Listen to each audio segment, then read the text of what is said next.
I have to make a couple of jigs for my table saw. With that, I need some precise cuts. I need some runners for them jigs to set on. I'm going to show you how I use my calipers to get that perfect fit next. I'm Rick, and this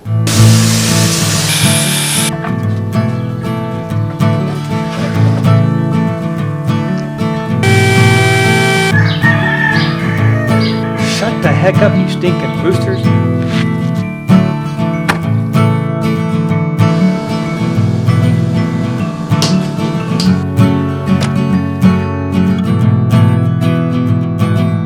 Down up for your sanity.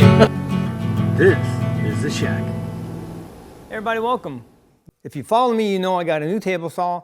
With that, now I have to redo my jigs so everything fits the new table saw. So I'm going to remake my crosscut sled. I'm going to remake a spline jig sled. Personally, I like hardwood, so I have some of my reclaimed lumber, my little strips here. I'm going to cut some red oak, make the runners for my jigs. And I want that to sit in that miter slot, not over snug where it doesn't slide, but just enough where it still slides smooth, but keeps it secure. And I'm going to show you how I use my calipers to get that perfect cut the first time. Now, how I go about getting the perfect cut, especially in the smaller stuff, this is some of my material I cut for my runners because I have a couple more jigs yet to do. So far, I've only remade the spline jig, and my runners fit perfectly. There, see, just a little snug here, it snaps in. So how I got that cut the first time perfect, I would take a couple measurements, and basically I would set my gauge about 2 o'clock, open the jaws so they touched both sides, and turned it to 3, 4, 5, take it out. I'm at 751 there. Get another one here, again, set it down, open the jaws so they touch both sides about 2 o'clock, and I just turn this, 2, 3, 4, open back up. I'm at 754. And another one here just to be safe.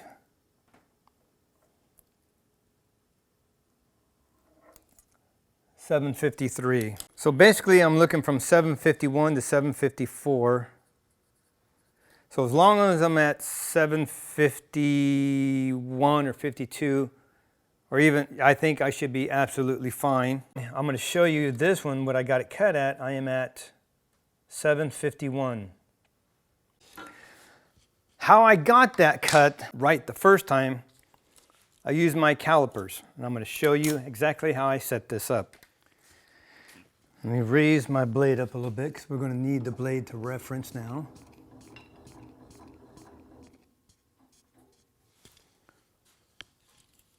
Now what I do is I simply get the thickness of my blade.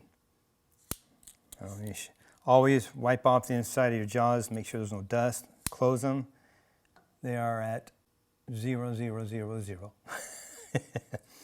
Open these up. I'll catch these two blades. I want to get the carbide tip. So I'm just going to go in there, right there. I am at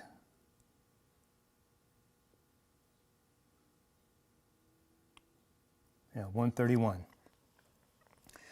So that's the thickness of my teeth. What I'm going to do is I'm going to lock this down. I don't want this to move on me. Now I'm going to zero that out.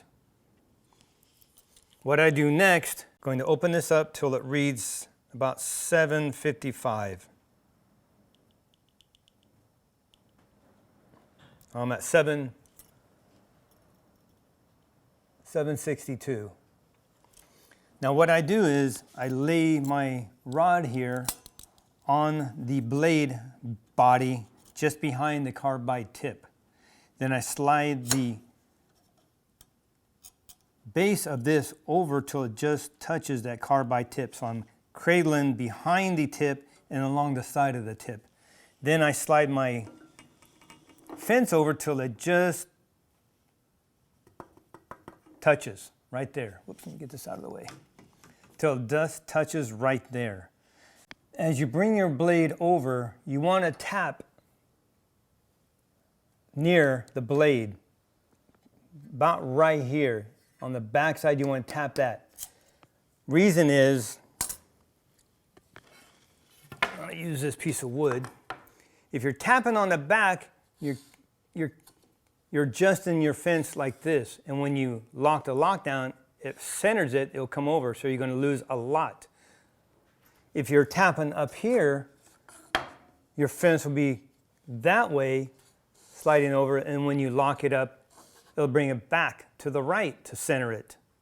So you want to tap in the middle here, that way it keeps both sides pretty well parallel. When you lock in it, it'll just have a little bit to readjust to center itself. So you want to make sure you're adjusting the fence, tapping it in the middle. I do it about right here on the blade. Not the middle of the blade, just on the very front of it. That's how I tap it, as I rest this on the blade and get on the carbide tip there, and it's unlocked. So what I'm going to do, I'm just going to tap this. As I get close, I'm going to engage the lock, not fully, just enough to center the fence on the rail to make it parallel with the saw blade. I am at 789, tap a little bit more here. I'm at 770, so I'm going to lock it down, just make sure it doesn't move, and it stayed right there. So as long as you touch in the middle, and you're just applying enough pressure here to keep it along the carbide tip. You're not pushing, you don't want to flex the blade, just holding it there. I'm at 768, 52, let me lock it down. I am dead on 750 right there.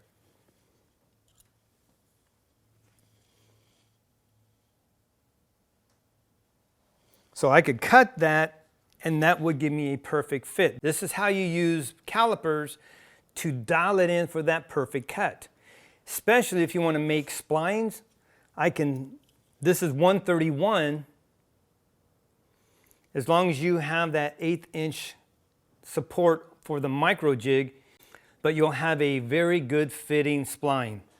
You can set this up, tap it in to get that 100, that 0.131, same thickness as this. Make you a few passes of material, Purple Heart, walnut, maple, doesn't matter. Get it all the same thickness, run you a few pieces, then you can cut them all up. I have a bunch of spline on hand. Just cut them to length, whatever you're doing. Perfect setup. You can get the perfect cut every time simply by using a set of calipers. Now I have a few pieces of stock cut ready for my jigs, and just so you can see, for my spline jig, perfect.